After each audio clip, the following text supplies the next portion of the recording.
ক্ষমতা না জনতা সেই স্লোগানটি মানুষের মুখে মুখে আমরা শুনেছি। তো এখন তো অভ্যুত্থানের পর অনেকগুলো মাস পার হয়ে গেল, আমাদের বাংলাদেশ সামনের দিকে আপনার কি মনে হয় যে এই জনগণের ক্ষমতায়ন আলটিমেটলি হচ্ছে বলে মনে হয় কিনা, কোন পথে এগোচ্ছি আমরা? আমরা অভ্যুত্থানের সময় এই স্লোগানটি খুব জনপ্রিয়তা পেয়েছিল, কারণ এই স্লোগানের ভেতর দিয়ে আপনি বলতে পেরেছিলেন যে মানুষের আশা আকাঙ্ক্ষা কী, এবং একটি খারাপ সরকার ক্ষমতায় ছিল, একটি গণহত্যাকারী সরকার অথবা অর্থ পাচারকারী সরকার, সেগুলো তো ওই সরকারের কিছু বৈশিষ্ট্য। কিন্তু আমরা যদি মোটা দাগে দেখি যে আমরা তো আসলে চেয়েছিলাম যে একটি ভিন্ন বাংলাদেশ, সেই ভিন্ন বাংলাদেশ ওই রকম হবে না, সেটি সত্যি। কিন্তু তার ক্ষমতার কেন্দ্র কি জনগণ হবেন, নাকি ক্ষমতা কেন্দ্রিক রাজনীতি হবে, নাকি ক্ষমতায় যাওয়ার জন্য যে অপকৌশল কিংবা কৌশল করতে হয় সেটি বিদ্যমান থাকবে? এই ডিসকাশনটি আমরা, আপনি জানেন যে অগাস্টের পরে আমরা কয়েক মাস গেছে পতিত শাসনটিকে বিশ্লেষণ করতে। তারপরে আমরা এই যে সংস্কার কমিশনগুলোকে দেখলাম, বিশেষ করে সংবিধান সংস্কার, নির্বাচন, দুর্নীতি, তার ভেতর দিয়ে আমাদের মধ্যে যেই আশাটি জেগেছিল যে সেটি হচ্ছে যে আপনি যদি ক্ষমতার বিকেন্দ্রীকরণ করতে পারেন। এখন ক্ষমতাটি কেন্দ্রীভূত হচ্ছে যে আপনার ধরেন প্রধানমন্ত্রীর কার্যালয়, মন্ত্রিসভা, পার্লামেন্ট ইত্যাদি। কিন্তু এই মোড়কের বাইরে এই যে আমাদের যে রিপাবলিক বলে যে ধারণাটি, গণপ্রজাতন্ত্রী বাংলাদেশ, এই প্রজাতন্ত্রের মানুষগুলো কোথায়? তারা কি মন্ত্রিসভার উপরে সেই নিয়ন্ত্রণ আরোপ করতে পারেন যে চেকস অ্যান্ড ব্যালেন্স থাকবে এবং তাদের উপরে আমরা ঠিক করব তারা স্বচ্ছ কিনা, জবাবদিহিমূলক কিনা? তারা কি প্রধানমন্ত্রীর অপার ক্ষমতাতে কোনো বিঘ্ন ঘটাতে পারেন? তারা কি সাংবিধানিক ফ্যাসিবাদ কিংবা কালচারাল ফ্যাসিবাদের জায়গায় একটি পক্ষ হিসাবে আবির্ভূত হতে পারেন? এই সবগুলো প্রশ্নের উত্তর হচ্ছে না। আমরা যেটি হলো যে আমরা একটা রেজিম চেঞ্জের বার্তা পেলাম। শেখ হাসিনা পালিয়ে গেলেন এবং অন্তর্বর্তী সরকার দায়িত্ব নিলেন এবং নাগরিক সমাজের অনেক ব্যক্তিবর্গ এই সরকারের অংশ হলেন।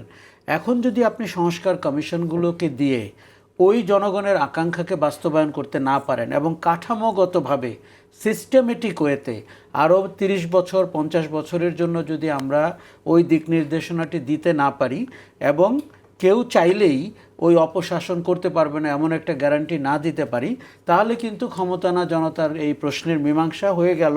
আমরা ক্ষমতাতেই থাকলাম, একটু খোল নলচে বদলে নিলাম, মানুষগুলো চেহারা বদলে গেল। একটি প্রসঙ্গ এখানে আসে, সেটা হচ্ছে অনেকেই বলেন যে সংস্কার তো এর আগেও হয়েছে, মানে সংস্কার করলে সেই সংস্কারটাও টেকসই কিনা এবং যারা ক্ষমতায় যাবেন তারা সেই সংস্কারের প্রতি কতটুকু শ্রদ্ধাশীল থাকবেন।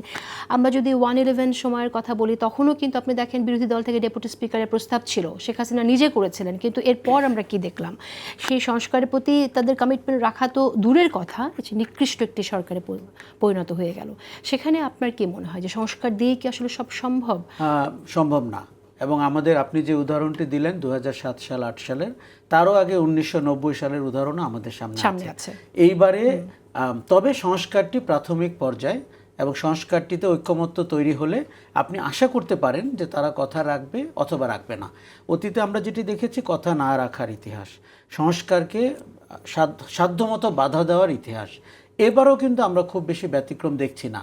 ধরেন যে বড় দলগুলো নির্বাচন প্রক্রিয়ায় ভূমিকা রাখে, তারা যতদিন বিরোধী দলে ছিল তারা সংস্কারের ব্যাপারে যত ইতিবাচক ছিল, এখন কেন যেন মনে হচ্ছে যে তারা সংস্কারের মৌল প্রস্তাবনাগুলোর সাথে বিরোধিতা করছেন। ধরেন একজন ব্যক্তি দুবারের বেশি প্রধানমন্ত্রী হবেন না, এটি তখন তারা প্রকাশ্যে বলেছিলেন, কেননা প্রধানমন্ত্রী পদ তখন তাদের থেকে অনেক দূরবর্তী ছিল। এখন প্রধানমন্ত্রী পদ যখন কাছে চলে এসছে এবং তারা বুঝতে পারছেন ব্যক্তিটি কে, এখন তাদের চিন্তাভাবনা হচ্ছে যে এই ব্যক্তির বয়স দুবারের মেনে নেওয়া ঠিক হবে কিনা, নাকি আরেকটি গ্যাপ দিয়ে রাশিয়ান এক্সাম্পল আবার উনি আসতে পারেন।